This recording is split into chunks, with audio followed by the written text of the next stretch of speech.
안녕하십니까. 미국과 중국 사이에 안보, 경제 등 전방위 패권 전쟁이 격화되는 마당에 문재인 정부의 외교 이렇게 나가도 되는가 하는 생각을 해보겠습니다. 오는 21일로 결정된 한미 정상회담은 미국과 중국의 무역 갈등이 심각한 데다가 중국을 견제하기 위한 미국의 쿼드 등 문재인 정부가 중국이 껄끄러워하는 의제를 다루기 꺼린다는 점에서 우리로서는 자칫 잘못하다가는 실속 없는 회담이 되지 않을까 우려하는 사람들도 있습니다. 다시 말하면 이번 한미 정상회담에서는 중국에 대한 견제를 강조하는 바이든 미국 행정부와 남북관계와 미북관계의 진전을 바라는 문재인 정부 사이에 의견 차이가 있었다 하는 것만 확인하게 될 가능성도 있다는 겁니다. 그렇다면 미국과 중국의 무역 갈등이 심각해지고 미국을 비롯한 일본, 인도, 호주 등이 중국에 대한 견제를 강화시키려는 이유는 무엇일까요? 가파른 GDP 성장을 계속하고 있는 중국이 경제적으로, 군사적으로 힘을 과시해가며 세계 경제와 군사적 영역까지 국제 관례와 법을 어겨가며 노골적으로 집적되고 있기 때문입니다. 이처럼 새로 나타나는 신흥 강국이 영향력을 확대해가며 기존 강대국에 도전하려는 것을 강력히 견제하고 차단시키는 과정에서 대부분 큰 전쟁이 일어난다는 주장이 정설처럼 되어 있습니다. 이런 일을 투키디데스의 함정이라고 합니다.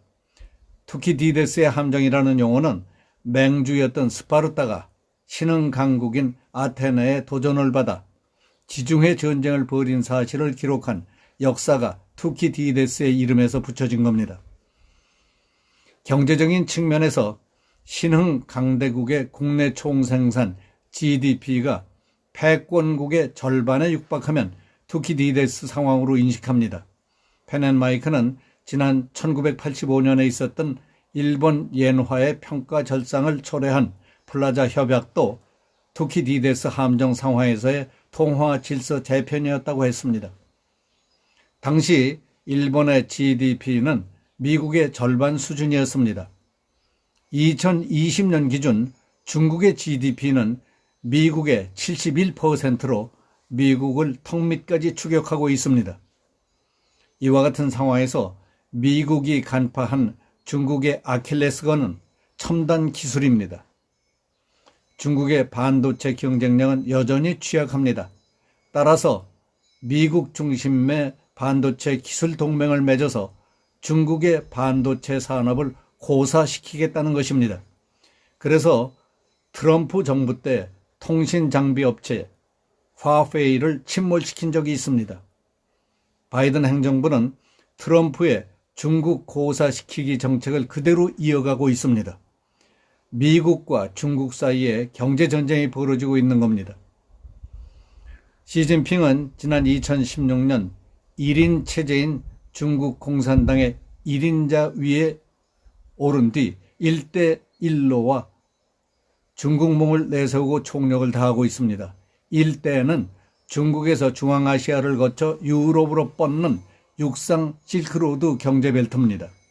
1로는 동남아를 경유해서 아프리카와 유럽으로 이어지는 21세기 해양 실크로드를 뜻합니다. 중국 마오쩌둥은 중화인민공화국을 건립한 개국지주입니다. 덩서평은 중국을 완전히 탈바꿈시킨 개혁지부라고 합니다.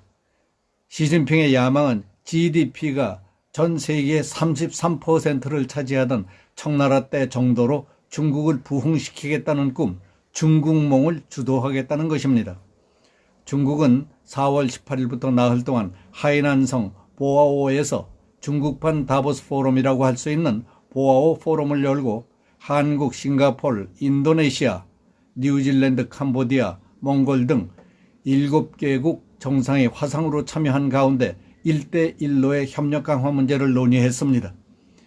이는 중국과 미국의 갈등이 고조되어 가고 있는 상황에서 시진핑이 중국식 사회주의의 세계화라는 중국몽을 실현시키기 위해 자기 편을 확보하려는 움직임 가운데 하나였다고 하는 해석을 낳게 하고 있습니다. 문재인 대통령은 영상 메시지를 통해 중국이 말하는 구동존이는 포용과 상생의 길이며 코로나 극복에도 중요한 가치라고 본다.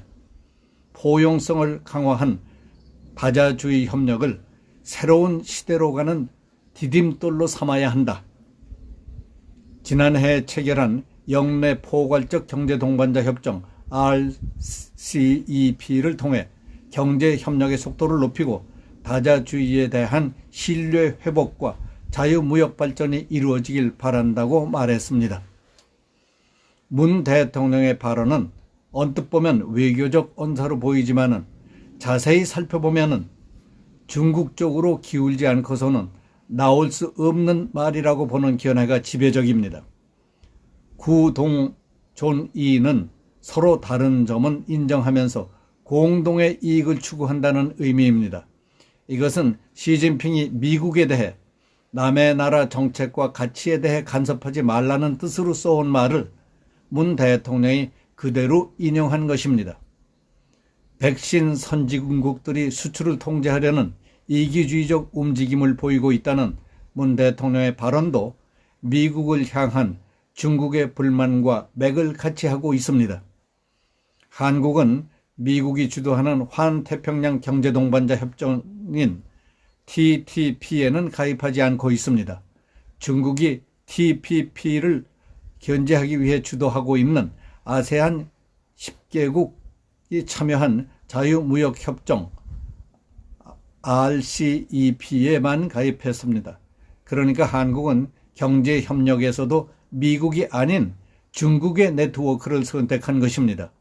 미국과 중국이 안보, 경제 등 전방위 패권 전쟁이 격화되는 마당에 더욱이 오는 21일 방미를 앞둔 시점에서 구동존이와 포용적 다자주의 RCEP를 강조한 것은 투키디데스 함정에서 한국은 중국 편에 서겠다는 의사를 노골적으로 밝힌 셈입니다.